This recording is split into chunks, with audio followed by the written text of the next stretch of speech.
দিয়েছেন রাকিবকে, রাকিব কি পারবেন? রাকিব এবং বাংলাদেশ ম্যাচে ফিরলো। অবশেষে প্রাণ ফিরে পেল এই স্টেডিয়াম। যে মুহূর্ত বাংলাদেশের প্রয়োজন ছিল সে মুহূর্ত বাংলাদেশের এলো।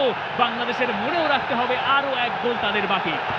হামজার সেই পাস রাকিবের মাঝখান দিয়ে ছুট পেনাল্টি এরিয়ার ঠিক বাইরে থেকে খুব বেশি পাওয়ারও ক্রিয়েট করে ফেরে কিনা সৌমিত সোমের কর্নার। ফাহিমের শট,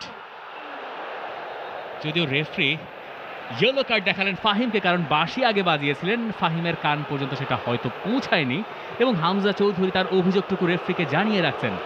সাদের লং থ্রো নিয়ার পোস্টে, ফার্স্ট টাচ পাওয়া গেছে, সেকেন্ড টাচের খোঁজ পাওয়া যায়নি।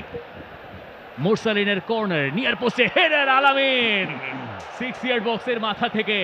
টানা দ্বিতীয় কর্নার বাংলাদেশের। আলামিনের আগের যাত্রায় হয়নি, এবার কি অপেক্ষা করছে? এবার ফার পোস্টের বাইরে